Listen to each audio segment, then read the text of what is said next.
اللہ رب العزت نے اہل ایمان کے لیے دنیا اور آخرت میں بہت سے انعامات کا تذکرہ فرمایا ہے،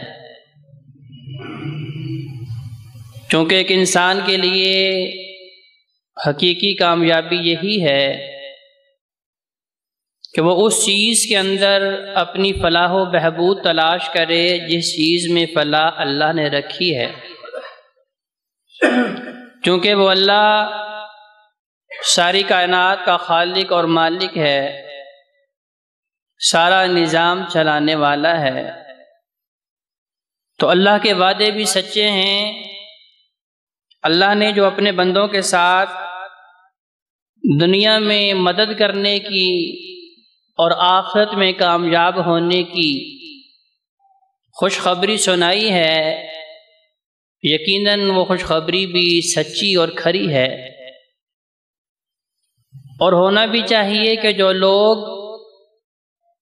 اپنے رحمان کو، اپنے خالق و مالک کو، اپنے رب کو خوش کرتے ہیں تو اللہ کے ذمے ان کی نصرت اور مدد جو ہے وہ ضروری بھی ہے، اور جو لوگ رب کو رب نہیں مانتے، اللہ کو اپنا الہ، حاجت روا اور مشکل کشا تسلیم نہیں کرتے، تو اللہ پھر دنیا میں بھی ان کی پکڑ کرتا ہے اور آخرت میں بھی ان کے لیے سزا کے طور پہ جہنم رکھی ہے۔ سورہ روم آیت نمبر 47 میں اللہ تبارک و تعالی ارشاد فرما رہے ہیں، وَلَقَدْ أَرْسَلْنَا مِن قَبْلِكَ رُسُلًا إِلَىٰ قَوْمِهِمْ، کہ مسلمانوں، اے مومنوں، تم سے پہلے جو قومیں گزری ہیں ان کی طرف بھی ہم نے اپنے قاصد، اپنے پیغمبر، اپنے رسول ان کی رہنمائی کے لیے مبعوث فرمائے تھے۔ فَجَاءُوهُمْ بِالْبَيِّنَاتِ، وہ رب کا پیغام بھی سناتے رہے اور اس بات کی بین اور واضح دلائل ان کے سامنے بھی رکھتے رہے کہ یہ پیغام ہماری طرف سے نہیں بلکہ یہ من جانب اللہ، یہ اللہ کی طرف سے ہے۔ معجزات کی صورت میں اللہ نے ایسے ایسے انبیاء سے کام کروائے کہ جنہیں دیکھ کے لوگوں کے سامنے یہ بات بالکل واضح ہو چکی تھی کہ یہ چیزیں انسانوں کے بس کی نہیں ہیں۔ موسیٰ علیہ السلام کی لاٹھی اگر اژدہا بن رہی ہے، موسیٰ علیہ السلام، عیسیٰ علیہ السلام کے معجزات اگر لوگوں کے سامنے وقوع پذیر ہو رہے ہیں تو ان کے سامنے یہ واضح دلائل تھے کہ یہ عام لوگ نہیں ہیں، اور جو پیغام سنا رہے ہیں وہ پیغام بھی عام نہیں ہے۔ فرمایا اہل ایمان، اسی طرح تمہارے پاس بھی میرا لاڈلا اور آخری محبوب پیغمبر آیا ہے، انہوں نے بھی معجزات اللہ کے فضل و کرم سے دکھائے ہیں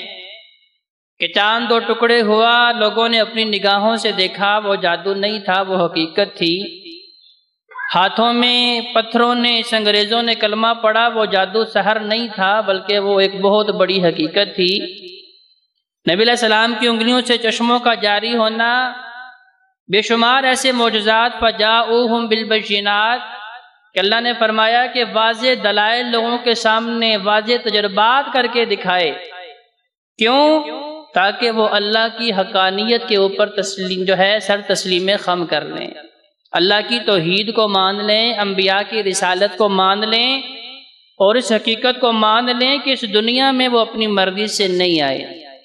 لیکن اگر وہ اس حقیقت کو تسلیم نہیں کرتے،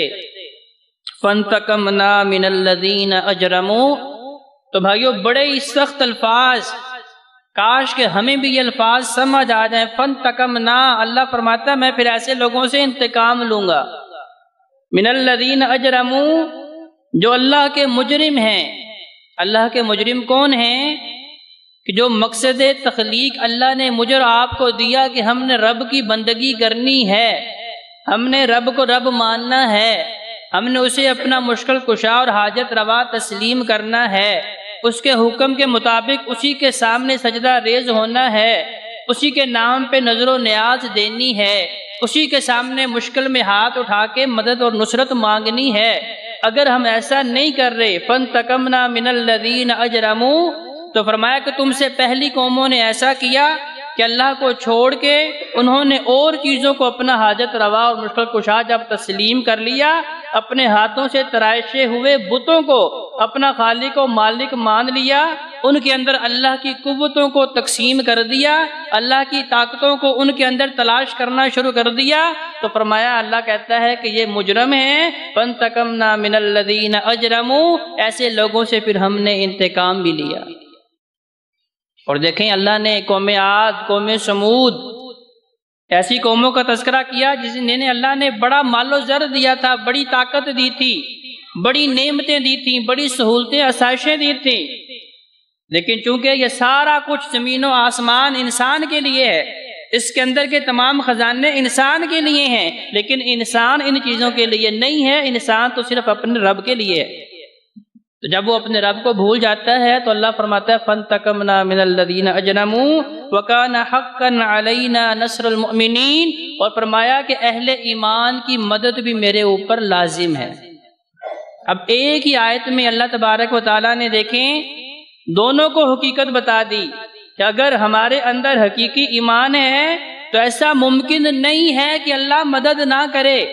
اگر ہمارے اندر صحیح معنوں میں ایمان ہے، وہ ایمان جو اللہ چاہتا ہے، وہ ایمان جو اللہ کا محبوب چاہتا ہے، وہ ایمان نہیں جو ہم اپنی مرضی سے اپنے اندر پیدا کر رہے ہیں، کیونکہ اگر ہمارے اندر وہی ایمان ہوتا جو خالق و مالک کو پسند ہے، اگر ہمارے اندر وہی ایمان ہوتا جو محبوب پیغمبر علیہ السلام نے صحابہ کے اندر پیدا فرمایا، تو بھائیو پھر جس طرح بدر و احد میں، حنین میں، احزاب میں، تبوک میں، خندق میں اللہ کی نصرت آئی تھی، آج بھی آنی چاہیے تھی۔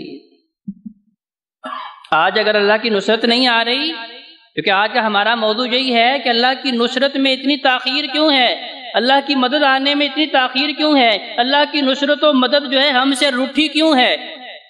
اس نقطے پہ ہم نے غور کرنا ہے۔ جب اللہ کہتا ہے وَكَانَ حَقًّا عَلَيْنَا نَصْرُ الْمُؤْمِنِينَ کہ میرے اوپر مومنوں کی مدد کرنا لازم ہے، ضروری ہے، تو اللہ تو جھوٹ نہیں بولتے، اللہ نے مدد کر کے دکھائی بھی ہے، اللہ نے مدد کر کے دنیا والوں کے سامنے مثالیں سیٹ کی بھی ہیں کہ ظاہری اسباب کے مطابق جو ہے اہل ایمان غلبہ حاصل نہیں کر سکتے، نہ افرادی قوت ہے، نہ عسکری قوت ہے، اسباب پاس نہ ہونے کے برابر ہے، لیکن اللہ کی نصرت آتی ہے، اللہ کی مدد آتی ہے، فتح یاب ہوتے ہیں اور غلبہ حاصل کرتے ہیں۔